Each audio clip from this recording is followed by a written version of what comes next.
Hello.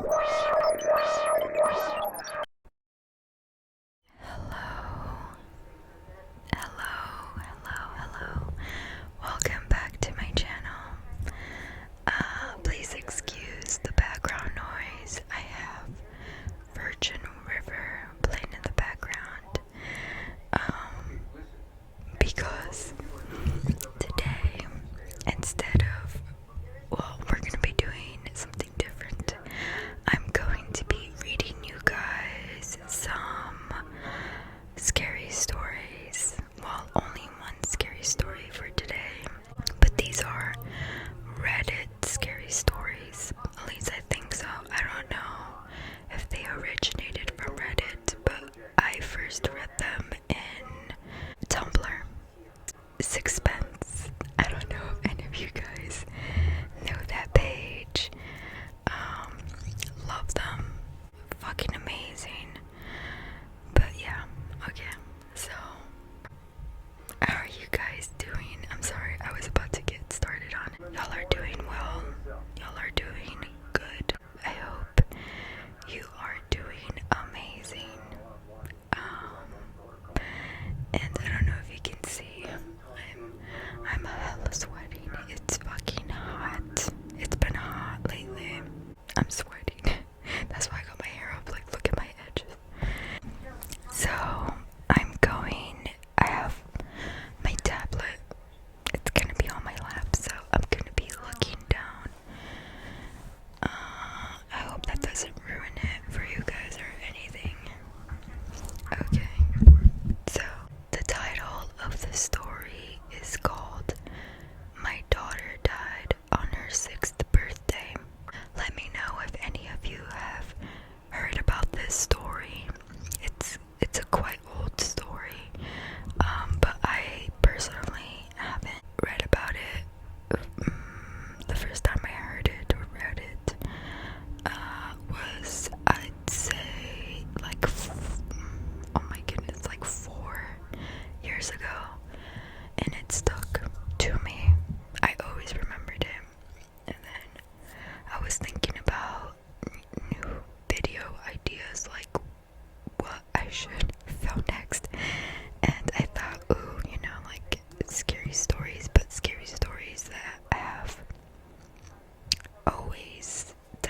I have never forgotten, basically, that have always been stored up here.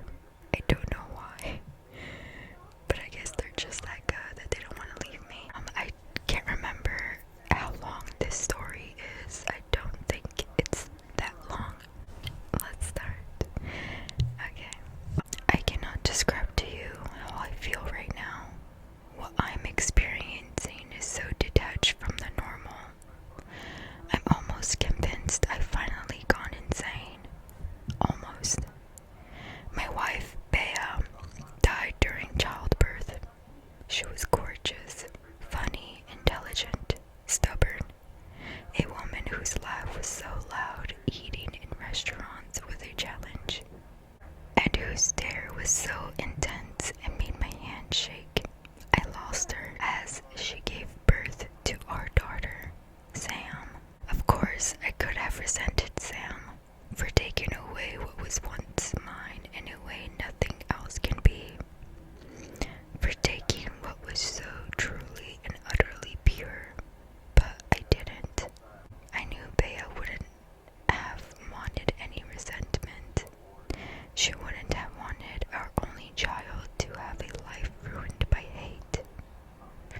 But this isn't about grief. This isn't about the physical sucker punch of losing forever something you loved. This is about something far more sinister.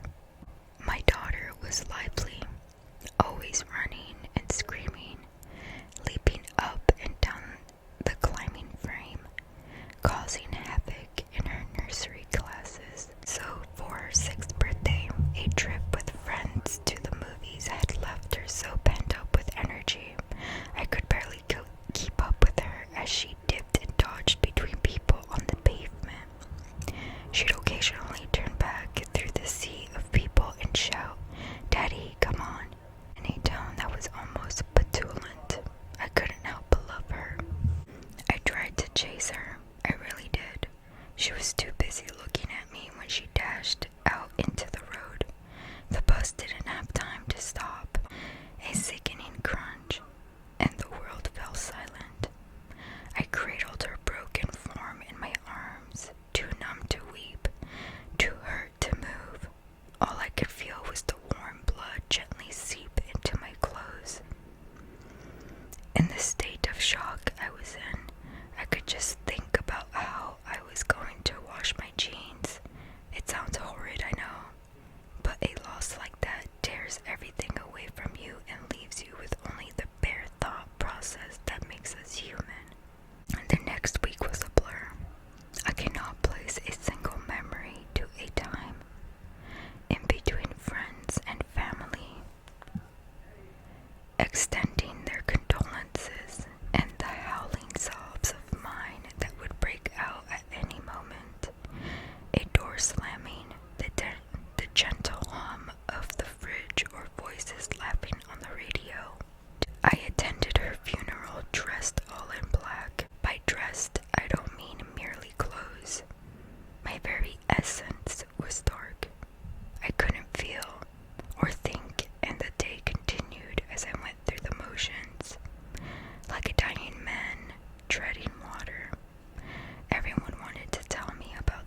She was beautiful, stunning.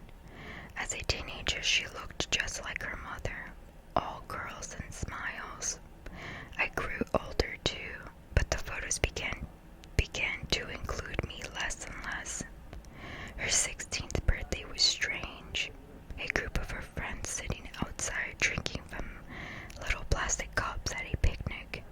But there was someone in the background, near the bushes of the park where this was taken.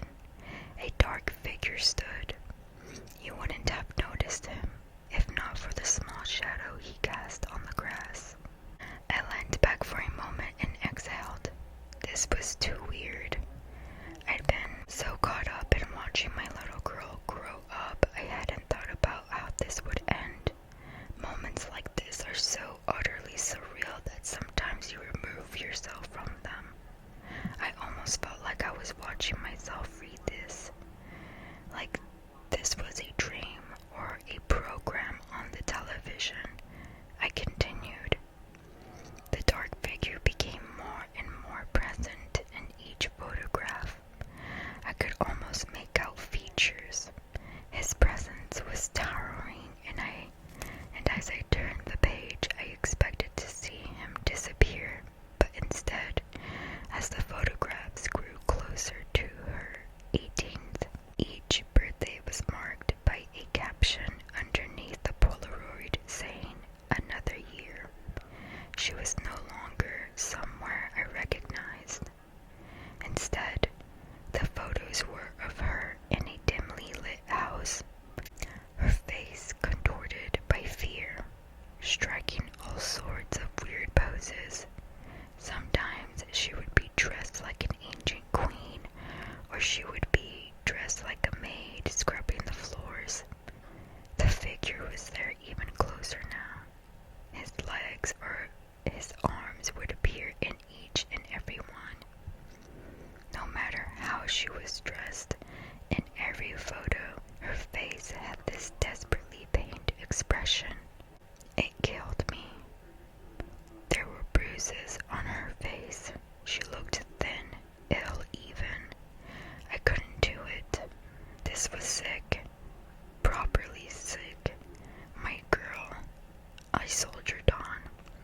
The last photo I looked at before I slammed the book shut and swore to never ever look at it again was of her 18th.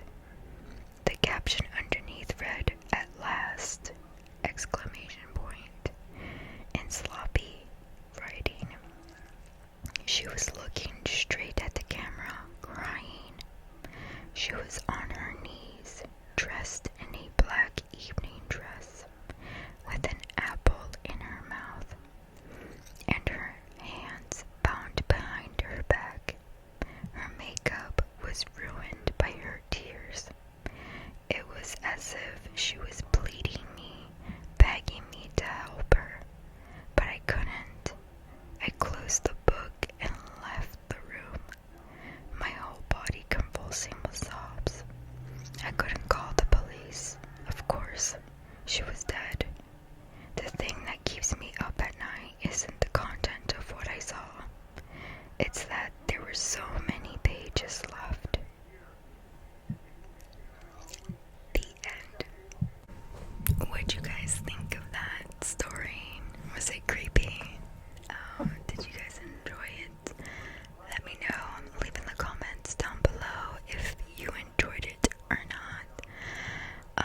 It definitely still gives me the chills. I was getting goosebumps while reading it, and it's still like mind-boggling to me, but now that I'm reading it again and looking at it from today's perspective, I kind of feel like the book was handed to him to show him how her life would have ended.